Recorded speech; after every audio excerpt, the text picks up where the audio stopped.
tercero. Sí, os voy a presentar. Así vamos. En plan cremallera. Cremalleras.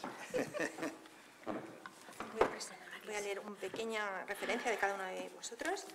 Juan Jimeno Ullastres, catedrático de Economía Aplicada, ex rector de la UNED, impulsor y miembro activo de la ONG Economía Sin Fronteras e integrante de Foro de Economía Progresista. Carmen Castro García, activista feminista, doctora en Economía, especialista en Políticas Europeas de Género y máster en Estrategia de Mainstreaming de Género. Es la creadora del portal Sin Género de Dudas, cofundadora de iniciativas como la Plataforma por Permisos Iguales e Intransferibles de Nacimiento y Adopción, PIPINA, y el Observatorio de Género sobre Economía, Política y Desarrollo, integrante del Consejo Científico de ATAC España, entre otros colectivos por derechos humanos y la transformación social. Y Ignacio Muro Benayas, que está aquí tapadito, economista, analista social y experto en nuevas tecnologías y en el mundo de la información, profesor de comunicación de la Universidad Carlos III, especializado en nuevas estructuras mediáticas e industrias culturales. Forma parte del grupo impulsor del colectivo Economistas frente a la crisis. Hemos planteado el acto en 5 bloques, sobre los que vamos a ir formulando diferentes preguntas. Los bloques son sostenibilidad, desigualdad, el tercero globalización, financiarización y proyectos supranacionales, el cuarto grupos de empresas dominantes y en el quinto economías alternativa, colaborativa y digital. El primero, sostenibilidad, esa palabra que ya, bueno, parece que está perdiendo significado, que la utiliza todo el mundo, pues es sostenible incluso. Esa persona que hoy tiene problemas llamada Rajoy, todo el mundo habla de sostenibilidad. Entonces, está bien que aquí reflexionemos y le demos algo de contenido. Además, todo el mundo sabe que sostenibilidad y capitalismo, pues como que chirrían los dos conceptos, y ya con ecología ya ni, vamos, es una cosa impresionante. Sabemos desde hace muchísimo tiempo que son dos términos contradictorios. Sin embargo, seguimos para adelante, ¿no?, hacia el infinito. Entonces, queríamos preguntar... Te estoy mirando todo el rato, tía Juan, ¿no? Yo voy a empezar por Ignacio. ¿Ah, sí? Sí, era para despistar. Si hay un solo modelo de progreso, ¿qué diferentes miradas nos ofrece un mundo desigual? Esto es una tradición, como podéis imaginar. Es que no veo con esa luz y entonces igual hago travesuras sin querer. No sé si se puede graduar un poco realmente. Bueno, pues... ¿A ti te molesta? Me molesta. Es un poco interrogatorio. Es intrusiva, sí. Sí, es un poco. Pero dicho esto... Dicho esto. Pues adaptamos. ¿Cómo es la pregunta? Perdón. No, si existe un solo modelo de progreso. Parece que no es un impuesto que hay un modelo y no se cuestiona demasiado, ¿no? Bueno, vamos a ver. Obviamente, en un mundo desigual, cada uno está mirando el mundo tal como en su puesto, ¿no? O sea, cómo mira, cuando analizamos el modelo de progreso desde Europa, cómo es el modelo de progreso de Europa, con qué parámetros, pero ¿y si lo miramos de África? Y si lo miramos... Y claro, yo cada vez que hablo que escucho, digamos, la necesidad de un nuevo modelo de crecimiento, en el que el decrecimiento, el cuestionamiento del crecimiento, es un punto, cada vez que pienso desde la perspectiva de África, como que no lo entiendo, ¿no? O sea, 50 países, 50 y tantos países, 1.000 millones de personas, todo África, con 1.100 millones de personas, tiene un PIB el 80% por debajo de Francia, ¿no? Crecimiento del 2% cuando la población crece un 3, un 4, o sea, renta per cápita, con las mediciones que tiene la estadística, renta per cápita decreciente, grandes migraciones. Claro, si yo a ellos le fuera discutiendo como que no es necesario crecer, yo estaría loco, estaría absolutamente loco, ¿no? Porque el modelo social, o sea, por ejemplo, 5 hijos por mujer. 5 hijos por mujer es el parámetro que rige las relaciones sociales desde la África subsahariana, ¿no? No ya la del norte. Esto del baby boom viene por olas. O sea, empezó en Estados Unidos en los 50, 60 países desarrollados de Europa, 70 España, Marruecos la sintió 85, 90 y ahora están en el 2000, están en Marruecos me parece que los hijos por mujer son 2,3, 2,4, pero en las zonas urbanas ya están en 1,8, 1,9. Pero África subsahariana hasta hay muchos países que están en el 5 hijos por mujer. Que eso quiere decir que para poder sobrevivir la familia con la cantidad de mortalidad que hay,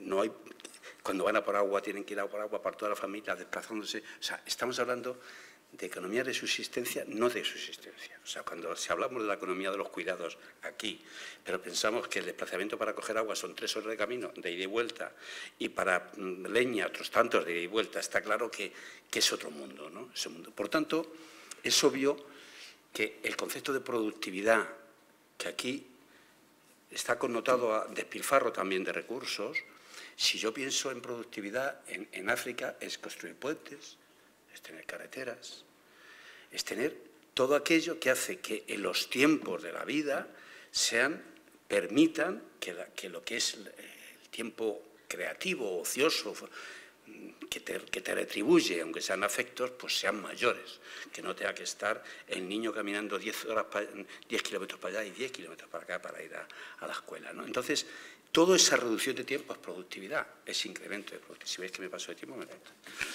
¿Ya me corto? No. Todavía no. Entonces, por tanto, el concepto de productividad obviamente tiene que crecer y tiene que haber crecimiento, por narices tiene que haber crecimiento. El crecimiento, por tanto, ahí, o sea, yo no puedo pedir a ellos que mis conceptos con los que viven el mundo sean los mismos que Francia. A Francia, a Estados Unidos, a Inglaterra, a nosotros. Tenemos necesidad de plantearnos más cosas, pero de luego yo no puedo extrapolar. A mí no me concibo que en un mundo desigual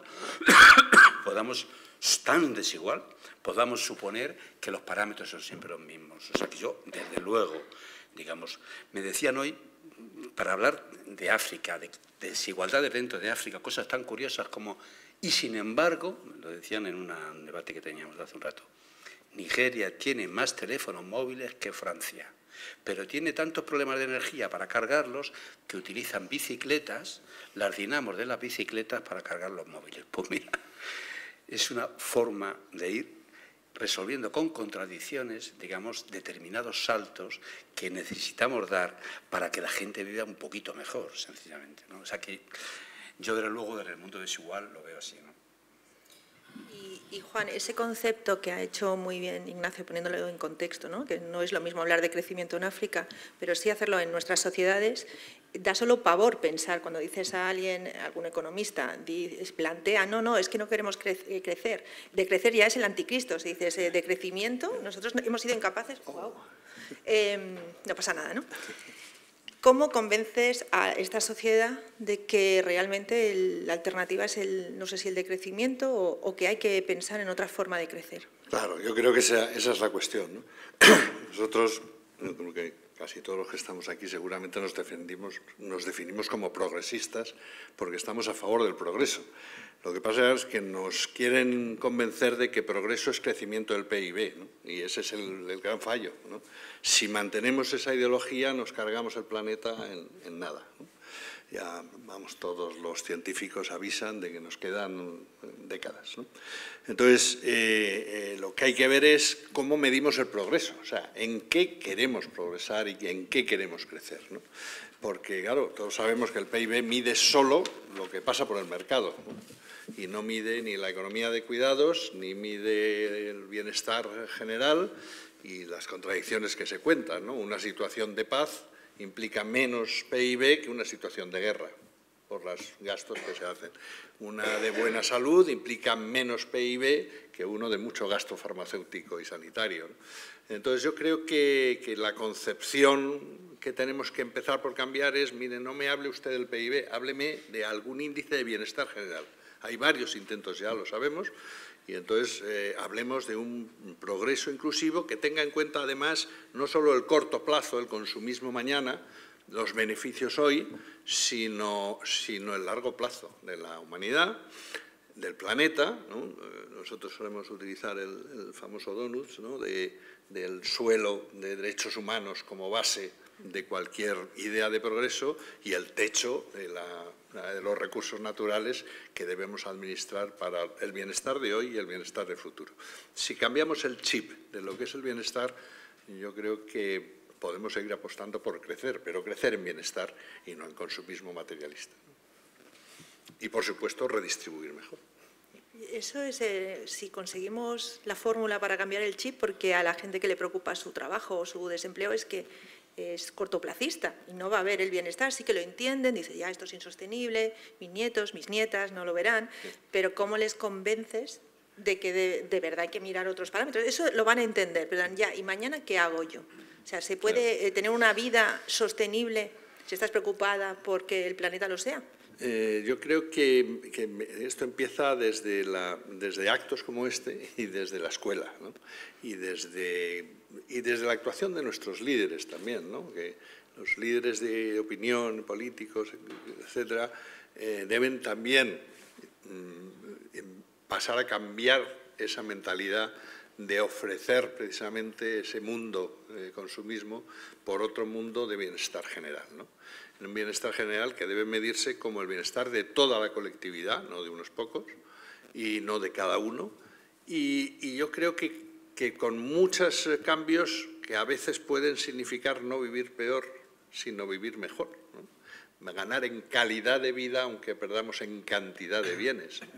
Y, bueno, por ejemplo, pues algo que sale a menudo, lo de la famosa obsolescencia programada, ¿no? Bueno, pues probablemente si pudiéramos tener, como tenía nuestra abuela, la misma electrodoméstico toda su vida, pues no necesitaríamos ganar para recambiar cada 3 años la lavadora, ¿no? Y tantas cosas así, ¿no? Y si la política de vivienda fuera sensata, y si, pues, podría vivirse con mucho más bienestar y ganando mucho menos, ¿no? Repartir más el trabajo, etcétera, etcétera, por ejemplo, ¿no? Dentro de, recordando el documental sobre obsolescencia programada, el comprar, tirar, comprar, la autora, supongo que conocéis el documental, que realmente consiguió llegar a muchos sitios donde normalmente no se habla del concepto. Acaba de sacar un nuevo documental que es sobre los ladrones de tiempo, ¿os suena? Y es muy bueno porque está introduciendo justo ese concepto de decir, piensa realmente qué estás haciendo con tu tiempo, quién te la roba, cómo las multinacionales ya hablan de trabajadores parciales, pero desde hace décadas, ¿no? Es decir, todos esos trabajos que estás haciendo en teoría para ahorrar tiempo y en realidad lo que estás haciendo es producir para el sistema, ¿no? Cuando haces todo el proceso en un aeropuerto, ¿no? Y, ¡ay, qué bien, así irás más rápido! No, estás ahorrando un salario a alguien, ¿no? Entonces, esto era para decir, con los ejemplos prácticos, para llegar al tema que quería preguntarle a Carmen, sobre algo muy práctico como es el agua, ¿no? Y nos pasa que, bueno, es un bien que parece que todavía aquí no tenemos ningún problema. Si tú has contextualizado muy bien en África, ahí hablaremos de otra cosa, saben lo que es la escasez, ¿no? Pero aquí se ha conseguido poner en la agenda lo de que hay que tener una gestión responsable del agua y que si no nos vamos a quedar sin ella dentro de muy poco, aparte de que sea un negocio lucrativo para mucha gente. ¿Tú crees que es posible tener esa gestión responsable del agua? Yo creo que es posible, que es deseable y desde una perspectiva ética de la vida y de la economía en particular es además imprescindible, ¿no? Porque requiere movernos y cambiar el lugar desde donde analizamos el proceso. O sea, el agua en sí misma como recurso básico y esencial para la vida, para el desarrollo y la sostenibilidad de la vida, y el agua como un recurso que forma parte de los derechos humanos, ¿no? Básicos, ¿no? Entonces, colocarnos en ese lugar requiere que eso esté fuera de la vorágine depredadora y extractivista de la mercantilización y de la acumulación capitalista, ¿no? Entonces, por eso digo que desde una perspectiva ética no solo es posible y deseable, sino que además es imprescindible, ¿no? O lo asumimos desde una gestión pública como parte de los recursos naturales que necesitamos tener en el acervo colectivo y público, ¿no? Para la sostenibilidad de la vida, o será un elemento diferenciador de estratificación social y de expulsión de grandes grupos poblacionales, ¿no? En función de distribución territorial. Yo creo que esta vorágine que estamos asistiendo de procesos de zarpazos privatizadores, ¿no? A la gestión del agua, ¿no? Que desde finales de los 80, que tiene que ver con todo lo que está ocurriendo, ¿no? A nivel internacional, no solo con el proceso globalizador en sí, sino de manera específica con la beligerancia de las políticas neoliberales, ¿no? Que convierten todo en algo intercambiable y en algo objetivable y producto del proceso de mercantilización. Y eso lo hacen con los cuerpos, con las vidas y con los recursos naturales. Entonces, ¿es posible una gestión pública y responsable? Sí. ¿Y es posible que esa gestión pública y responsable además sea eficiente, eficaz y que traslade equidad a la población? También. Lo cual no quita para decir que no es un proceso automático, ¿no? Es verdad que nuestras administraciones públicas se han hiperburocratizado, es verdad que la gestión pública requiere de un proceso de modernización que nada tiene que ver con la ley infumable esa de Montoro. Es verdad todas esas cosas, ¿no? Es verdad que hay que hacer un pulo de simplificación y de poner sentido común a cómo gestionamos lo público y lo común, ¿no? Y ahí está ello. Y también es verdad que no es lo mismo hablar de recuperar para lo público no solo la titularidad, sino también la gestión, ¿no?, de las redes de abastecimiento y potabilización de agua en un municipio grande o mediano, ¿no?, pues como Madrid o Barcelona o Coruña, por ejemplo, o Santiago de Compostela o Valencia, que hablar de ese mismo proceso en pequeños municipios, ¿no? Entonces, quizá tenemos que empezar a pensar en salir de los compartimentos estancos, en recuperar algo que tiene que ver con el acervo colectivo y sociocomunitario, que es el de las mancomunidades, ¿no?, y el trabajo mancomunado de servicios que tienen que ver con el bienestar, que van dirigidos al bienestar de las personas, ¿no?, en general, y de los ecosistemas, y apostar claramente por ello, ¿no?, con instrumentos reguladores independientes y autónomos, con inversión y restitución de lo público y con, sí, una limpieza y una... que limpieza no quiere decir adelgazamiento, sino, bueno, poner un poquito de orden en ese proceso de gestión de lo público que también requiere algo de criterio y de sentido común. Entre las experiencias que ha habido ya y que han sido positivas, ¿cuáles destacarías? Bueno, yo creo que el proceso de Valladolid está siendo muy interesante y a mí me resulta muy interesante el proceso en Barcelona, el de la asociación, ¿no?, que se ha constituido la Asociación de Municipios por la Gestión Pública y Responsable del Agua, es decir, porque es una forma de generar colectividad y de salir de esta trampa de que cada quien, ¿no?, administra exclusivamente sus recursos y traslada un imaginario simbólico, o sea, tiene el potencial de cambiar el imaginario simbólico en la sociedad, en el sentido de que hay bienes y recursos que están más allá de la propiedad y de la territorialidad, que tienen que ver con hacer sociedad y mejorar, y esos procesos me están gustando, ¿no?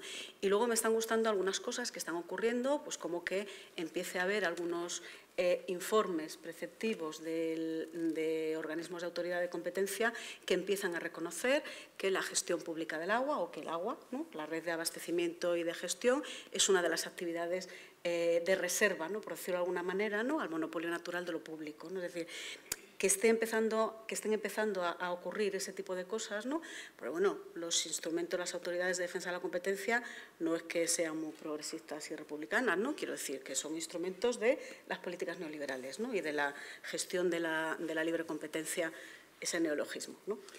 Que me acordaba, como ella no es de Madrid, no ha citado al canal de Isabel II. ¿no? Ah, es verdad. Entonces, esto es una empresa pública, de gestión transparente y pública, que se dedica a hacer una multinacional y a expropiar las aguas ajenas, ¿no?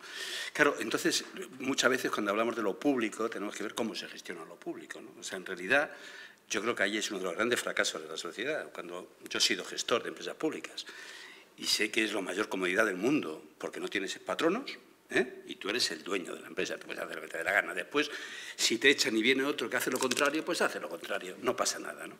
Quiero decir, porque no hay una especie de coherencia en la gestión social, no hay un control social sobre la gestión, ¿no?